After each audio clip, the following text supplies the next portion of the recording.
Why does the Red Ranger have a lightsaber? That's what I want to know. I mean, it looks like... Oh, that's why. Always was. Boom. Oh, he's fine. They're friends again. Can I wear your shield? No, get away from me. Don't touch me.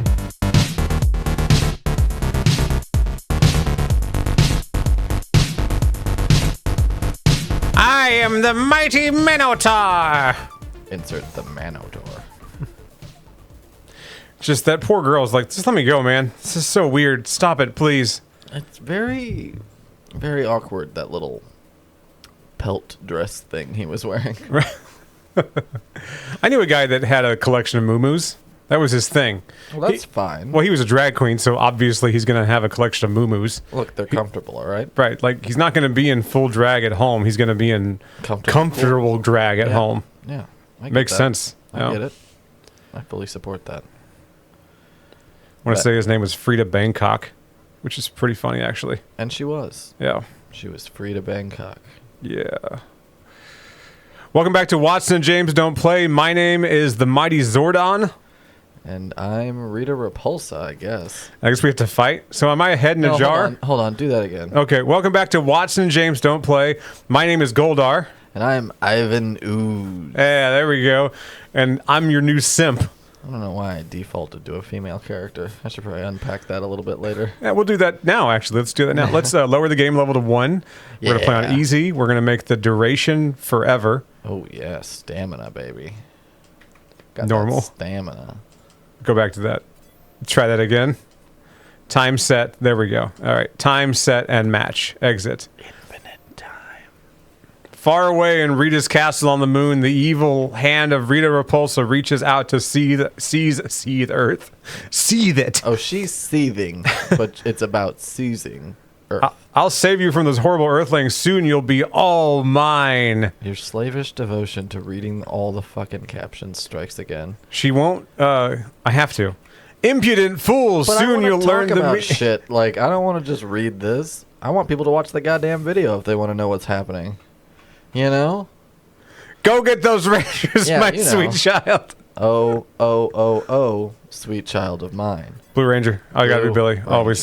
Always Billy. See, and I was worried that I've been in such a good mood lately that I wouldn't have things to be mad about. And here I am already yelling at you. Angry. I bring out the worst in you. Fierce and no, here's what it is. I can be this way with you. I don't want people to think that I'm this way with everyone in my life. I berate you all the time. We wouldn't have like these many episodes if people took it seriously. We were doing a bit at work recently, and we took it a little too far. We might have taken it too far verbally. Just the banter got a little spicy. We were verbally accosting one another in front of the boss. Yeah, and I could tell that he heard it, and I could tell he kind of looked around. He heard it like a normal person would hear it. Like, am I overhearing a couple fight in public? Right. Like, is that should I do something about this? I am their boss. It was busy too, and there's a lot going on. There were people around. We weren't cursing at each other, but we were saying some hateful stuff, like to the effect of like, "Well, why don't you learn how to do your job?" Kind of stuff. Just funning. And I'm technically his boss too, so he probably heard that and was like, James shouldn't put up with that. He shouldn't tolerate that kind of abuse. Insubordination. Jocularity. I like this. I can just wait. And overcome. Yeah, just overcome. Adapt, Minotaur.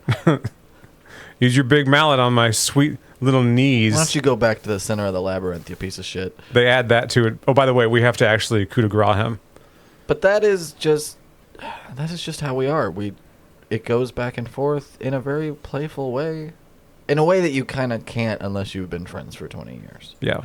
You can't talk to these people. Even people that you've known for like a couple of years. Some of the things we've said to one another are just straight up, it's really personal. A lot of it's really personal. Yeah. Stuff that like, that's the thing I'm sensitive about. Yeah, because at a certain point it becomes about, it's not what is the meanest thing I could say. It's what's the meanest thing I could say to James. And those are very different things. Everybody has different buttons, that you can push. And you know my buttons, and I know your buttons. And so when people overhear us, I think they get scared. His buttons give me a boner. Or embarrassed on the other's behalf, something. I think they feel bad for both of us. They're just like, oh, that friendship's breaking up. Well, these boys are Pathetic. They're gonna have a lot to talk about in couples therapy this week. No, we're gonna have a lot to talk about on our weekly podcast. No, Dr. Wexler's gonna hear about this. Did you see that revenge I just did at Tommy? That's fucking sick. Now he's double dead. Suck it, Tommy. Should have been nicer to me on set. Right. I will What's the always opposite? ride for the Blue Ranger. What's the opposite? Here, I'm gonna get dark real quick. Do it. Get dark. Oh, Pitch it's black, baby. seriously. What's the opposite of survivor's guilt, where like you're glad that you outlasted someone? It's sort of like Schadenfreude, I guess. Okay. You take pleasure in someone else's misfortune. Yeah, because That's the general term for it. But if you're thinking about like I don't want to say what I'm saying a group directly because it's awful. Sure. If you're thinking about people in a group surviving until the last one is left, there is a word for that, because there used to be a thing where like groups of guys who like went to war together and stuff like that, right? Yeah. They would have like a bottle of wine or something like that, and they would put it someplace safe after the war, and then whichever one of them was left at the very, very end would get the bottle of wine and like drink to his buddies. There is a name for that. I can understand that level of darkness. This is worse. I think it's called The thing I'm thinking of is way worse. I think that sort of a bargain is called a tautine. But say your thing, at least as much of it as you feel comfortable saying, because apparently it's so dark. I'm not going to say it. Oh, God. No, because it's... All right, I'll say it. Say Why a not? version of it. I'll say a version of it. Don't blue ball me over here. So let's say that you were a cast member on the Power Rangers, and one of the other cast members bullied you incessantly, right? About your sexual proclivities, or rather, like, not even your proclivities, your preferences, you know? Like, you're gay, he's not. He makes fun of you for being gay. Just old school homophobia. Yeah. Let's say the guy that was bullying you, because that's just straight up bullying. Let's just say what it is. Offs himself, and you are in the next special, and he's not because of the offing. Do you think there's some kind of satisfaction you got out of that? I don't know if that would be the right word for it. I told you it got dark. It's a tontine, by the way. Tontine. It's an investment linked to a living person which provides an income for as long as that person is alive. Do you think there's a Power Rangers tontine? So it's a clause in a bargain. It's a way of splitting things amongst people when there's like a dispute over ownership. It'll be Billy and Zach fighting each other to the death. That's how it's all going to end. And that's fine. I'm fine with that. They seem to be the coolest. Out of all the Power Ranger cast members, they are the nicest and the coolest. Yeah. I don't know that... and the ones that still look great, by the way. I don't know that we need to keep talking about the Power Rangers darkness when we're literally fighting a character named Madam Ho. Why have we not made jokes about that? I think it's Madam Woe. Look at it. Which isn't much better. That is an H, sir. That is a dirty garden implement. When I was fighting Green Ranger, it said E Green Ranger, like he's an electronic Green Ranger. It means you can smoke him. And he plugs into a USB charger. The monsters look the same, but now I'm just in the Megazord. Yeah. Next time I'm going to play as Tommy and see if I get to be the Dragon Zord, because the Dragon Zord's dope. It would have been cool if they made a Stop jumping. If they made a little more effort for the Zords and stuff to look giant. You know what I mean? Sure. Like, I get that, like, you're as tall as some of these columns or whatever, but, like, it'd be cool if you were just towering over a pyramid or something, you know? Yeah, a little bigger. A little bigger if Let's I'm kick it supposed to up a believe notch. full-size people are inside your feet. Yeah, because in the show, these are the size of mountains. They're supposed to be. Yeah. That's the only way it works. Fucking huge. It's the only way it works. The only way this ripoff of fucking Ultraman works. That's exactly what it is, too. They're like, how do we make kaiju for kids? Sentai? Yeah, do it. Primary colors and, kids doing kung fu. One guy on the other side of the room goes, you guys say hentai? No, shut up. We God. said hot teens. God, get with it. All right, I'm going to play as my sworn enemy. My sworn enemy in real life. Beloved friend in the universe of this show. Not anymore. It's literally impossible to be his friend now. I did like... God damn, I got to stop. I always did like Goldar's fucking outfit, though. It's dope, isn't it? Like, Goldar, he's goofy as fuck. But it's all that face mask or whatever, like Halloween looking mask that he wears. The suit's cool. The suit's cool, and then like his blue shows through a little bit. What is he, like a blue werewolf? I guess. I don't know what he really is. He's fighting back is what he's doing. My strategy's not quite working anymore. It's kind of working. Block. Shit. That's not great. It looks like he's all powered up too. Just spit at me. Spit something at me. Well, Take that, you dick. probably hate. There we go. I think he was spewing hate at you. So like I said, Chew on some hate. I don't really have anything to be mad about this week. Do you have anything else to be mad about? You're Oh, no, obviously I'm- harboring some deep Power Ranger shit, but I feel like we've got a lid on that for now. Oh, no, I'm not harboring anything. I'm wondering how Billy feels about everything. I want to talk to him.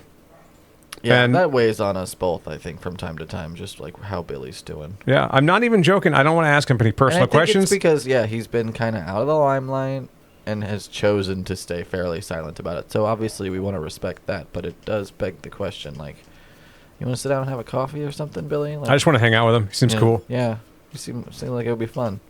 My arms are too short. I can't reach him in the Dragon Zord. The Dragon Zord looks fucking cool, though. I mean, it's the most direct ripoff of Mechagodzilla yet. But whatever. Yeah. Whatever. That move still works pretty well. Fucking kaiju purist, We've been making a list and checking it twice, apparently. and it's me and the wife are trying to figure out like classic movies that we could watch together. I like a lot of weird, odd movies, right? Are you trying to go for, like, the blind spots in, like, both of y'all's viewing history? Like, Kind of, a little bit. stuff that maybe neither of you have seen? More so, she's just trying to expand her horizons and like make sure that she sees all the classics and gets out of her comfort zone a little bit. That's that's that's cool. my interpretation of it Yeah, anyway. I like that. It is cool. So I made a list. I want to Sure. grab it real quick. Grab your list. You want to play? I do. All right, I'm not going to be go the for it. Dragon Zord, though, because... No, that's fine. You don't got to be Dragon Zord. You know. So this is part of my list. So she has her list, and then she gave me a pad of paper and says, "Here, add to this." Some of them are duplicates, but these are the ones that I just kind of cranked out.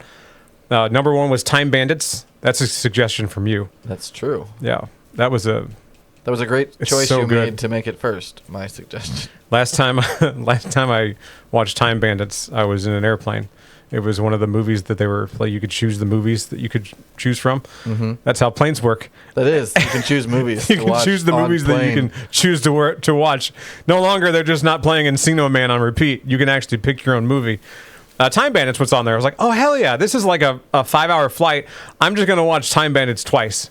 So I did. Fantastic. It worked out. The second movie was another suggestion from you. Actually, I've never seen it. Brazil. What's Brazil? Brazil is another Terry Gilliam movie. Is it okay? Cool. You know how Time Bandits is about, like, being a kid and how they relate to, like, the adults around them and stuff? Like, that's kind of the theme of Time Bandits. I'm assuming you know this because you watched it twice Yes. in a row recently. Like last year, about a year ago, I watched them twice, two back to back. I feel like that's stuck with you. The costumes, the outfits. I'm going to lose this match if I try to explain to you the plot of Brazil, though, so give me 1 second. You're fine. My favorite part of Time Bandits, I'll say that, is how just when you think the movie's wrapping up, there's like a little more. There's a little more. And it's not... Did you win? Hell yeah. Well done, sir. Look at that comeback. Top-notch work. Fucking comeback kid. Eat shit, Cyclopsis. Eat shit. No, it doesn't feel like it's padded either. It feels like you're about to be disappointed because the movie feels like it's wrapping up. Nope. There's a little more. There's one more scene. There's one more Time Bandit shenanigan before the thing wraps up. And I really like that. It's like a little, it's almost like dessert within a movie. I love the ending of Time Bandits. It's great. Everybody should watch it. Number 3 is a movie that you showed me years ago that I love. Hold on. Before you get to that one, let me Okay. tell you a little bit about Brazil. Okay, fine. So, Brazil! Ha! Brazil mentioned. Sound off in the comments. It is more about man versus, like, bureaucracy. Okay. That's more what it is. If you think of Just everyday life. the overwhelming, like, confusing bureaucracy of, like, a Kafka novel or of, like, 1984, you know, those big giant institutions that become so confusingly large that they just crush the lives of normal people. Yeah. It's got a lot of those themes in it, but with Terry Gilliam's, like, handmade, really, you know, distinct visual style. So it's pretty great. Pretty great. It's pretty great. Number 3 was Eyes Without a Face. Eyes Without a Face, my favorite movie. It's so good. That's all we're really going to say about that because it's Just seek there's it a out. lot you can ruin by just even talking about Yeah, just the seek themes. it out. You won't be disappointed. Blue Velvet has one of my favorite, I don't know, bridge scenes. Okay. and they're not on a bridge. I'm talking more about the scene where I don't remember the actor's name, but he sings the Roy Orbison song, or he lip syncs to it. The character Ben. The character Ben lip syncs to Roy Orbison's "In Dreams," and it's I have incredible. a framed picture of that above my sink It's so good. because I'm a little weirdo. Let's see. The next one I wrote down, it just popped in there. What do you mean, just popped in there? Like daisies. Near Dark. Near Dark is fantastic. It stuck with me. That bar scene, oof. Bill Paxton in an early Catherine Bigelow movie, so it's just a really tight little 80s movie. If you've ever wondered what like dirty vampires are like, I was hoping you wouldn't say the V word. I was hoping we could just let people Oh, discover sorry. that. dirty blood-sucking human beings that are totally not vampires Just say bikers, Texas bikers. that suck blood. Oh my god. The Dead Zone was another one I wrote down. I'll kill you. I- I'll strangle you. I'll watch the light drain from your eyes and know that I'm doing the right thing. Did you beat the game? Your dad called me and he wants me to do this. Anyway, Does he have any money? I don't know. Spoil another movie. Just Okay. spoil another movie. I will. The Dead Zone. He talks to dead people, right? No. No, that's The Sixth Sense. Yep. Yeah. Oh no! In the Dead Zone, he In breaks. the dead zone, he gets premonitions. He murders an entire hockey team. That's the Mighty Ducks. It's the one where he gets into like an accident and comes out of his coma or whatever with the ability to see the future of anybody he touches. So it's like an old trope now, but it took a while for it to like really develop as, you know, a thing in TV that we make fun of now. But that's like the good version of it, is The Dark Half. Highly recommend. The Dead Zone.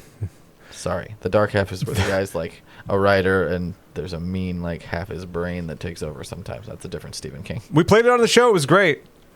One player scenario mode. Let's do it again. Come on, baby.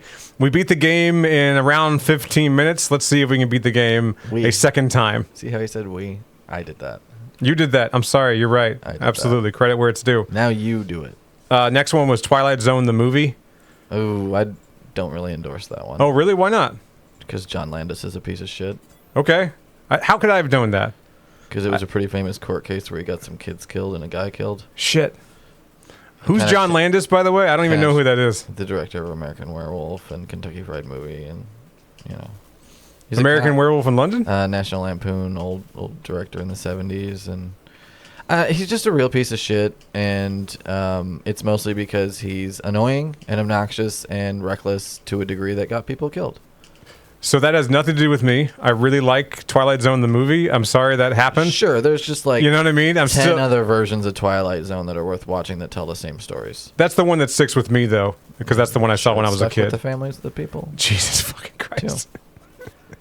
While we're on the real creepy, dangerous He people. literally went out of his way to illegally hire children and put them in harm's way. Damn, I feel like an asshole now. Resulted in their deaths. I hope you're happy. And was enough of a blood-sucking leech to show up at the fucking funerals and make it into a press conference for him. Like, go fuck yourself, John Landis. Not only did I endorse... To the end of time, your movies aren't funny. You're a misogynistic prick. Not only did I endorse the Blue Ranger outliving the Green Ranger in real life, I endorsed John Landis, apparently.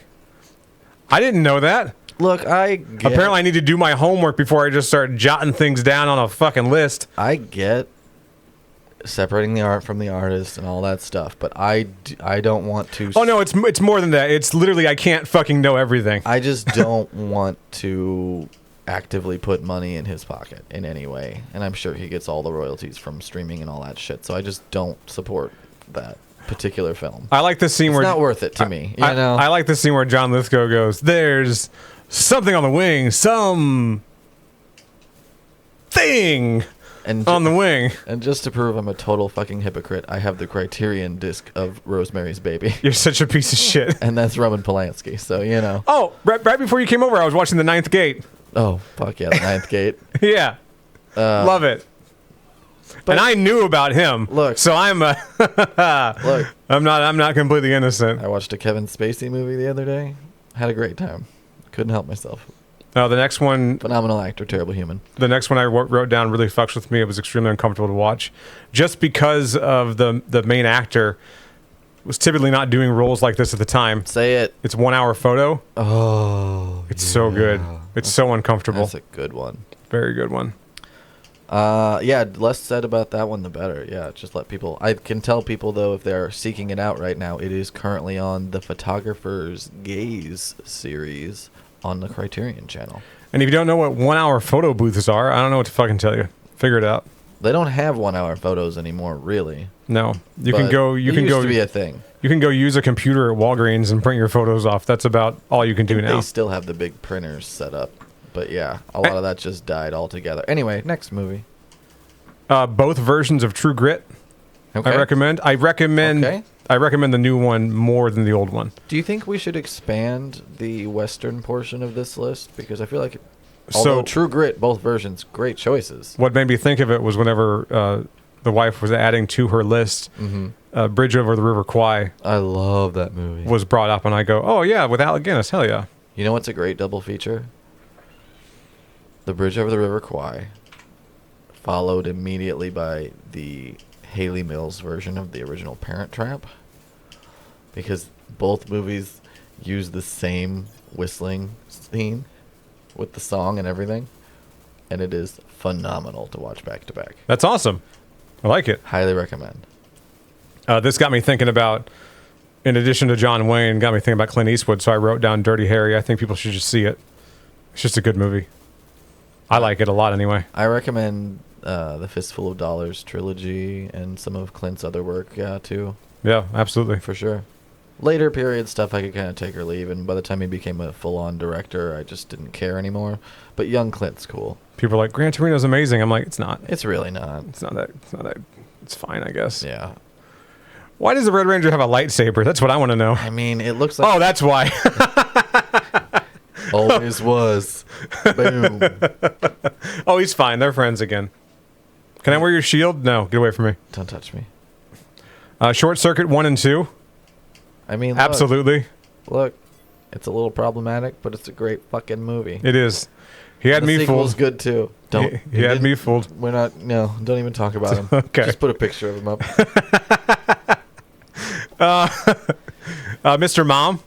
Oh, Michael Keaton's the best. Beetlejuice came out this weekend, so it got me thinking about Michael Keaton movies. And we're definitely going to talk about that probably on the show next week. Is Mr. Mom the one where he's like remodeling his house? He's and his wife's his wife's boss comes over. Yeah. And he goes, "Want a beer?" And he goes, "It's 7 a.m. Martin Mull. Shot?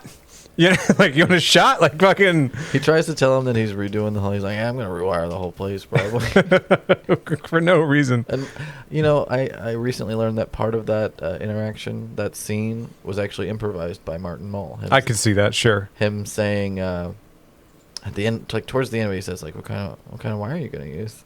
He goes, I don't know, 220, 221, whatever. 220, 221. Whatever gets the job done.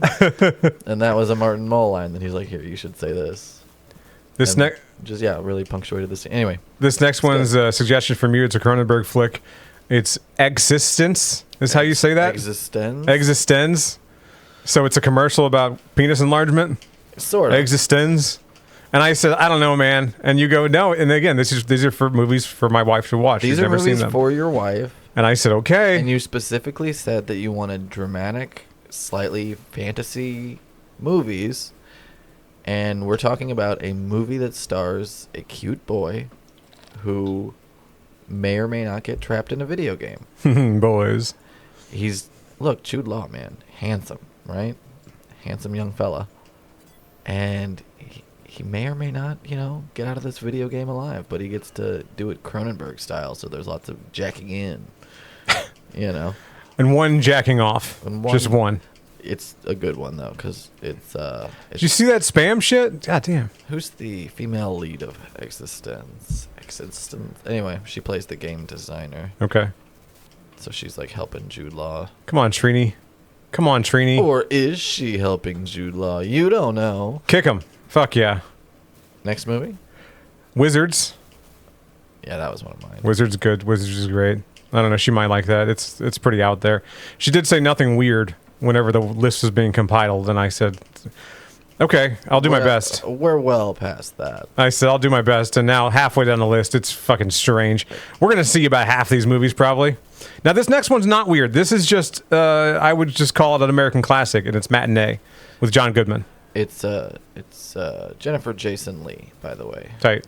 So people know that's who's in the movie with Jude Law. But Matinee is one of those movies that I watched a lot as a kid, like on TV, without really knowing what it was. Right. Turns out it's Joe Dante and John Goodman and all the best stuff. You know. It made me want to watch them. Yeah. Like I said, Them is a fantastic film. I would like to see this movie you have playing in the background. The movie At the Matinee. I sure would enjoy that. That's right up my alley.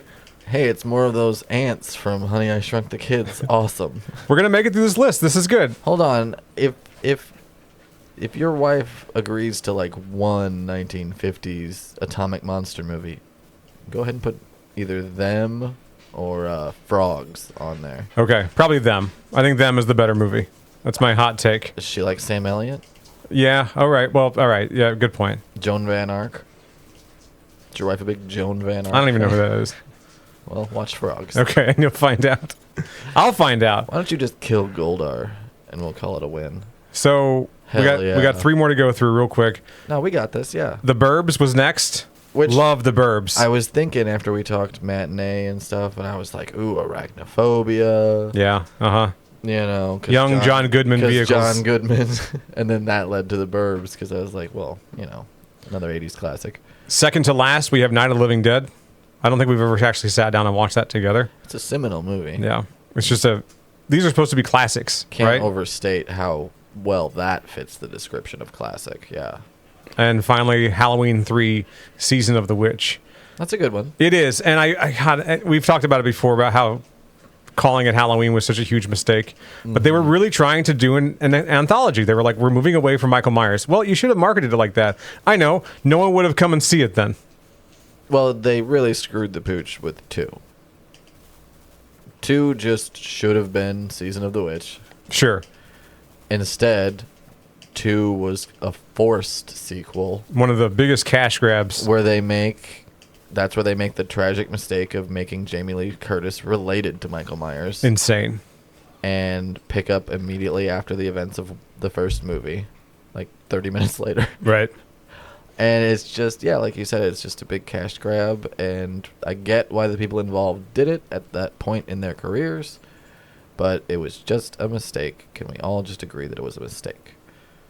What wasn't a mistake was Hellraiser 2. Hellraiser 2 did the sequel thing correctly. You don't even have to watch the first one. It expanded the lure, played beautifully into it, and like you just said, you don't have to watch the first one because it's 30% in the second one.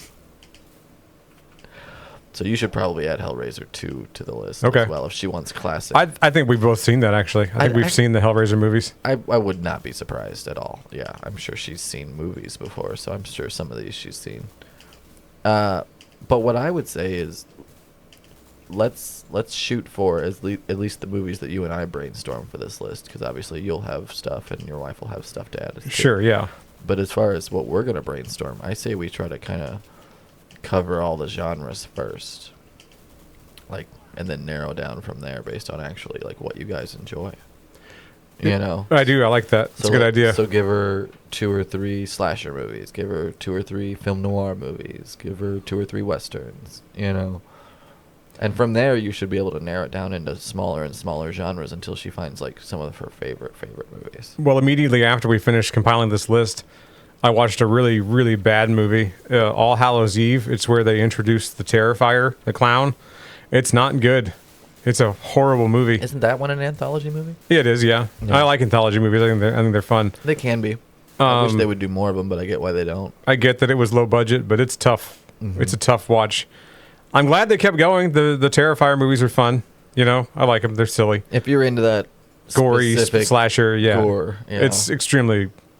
But honestly, there haven't been that many of the uber gory torture porn type movies lately. I feel like that hit its peak in like the mid 2000s. Eli Roth really fucking nailed that in the ground, didn't he? Are you seeing these names? I'm seeing them all. TP220 caught me off guard. Yes. Sprite design? Yes, have some. We can't even talk about those names. We're going to get in trouble. Yes. All right, we'll see you next time before we get in any more They trouble. just sound fake. I like to- Unemployed. Special thanks, unemployed. What is this? Formally apologize to the Jason David Crank family. And I want to say anything I accused anyone of doing was alleged.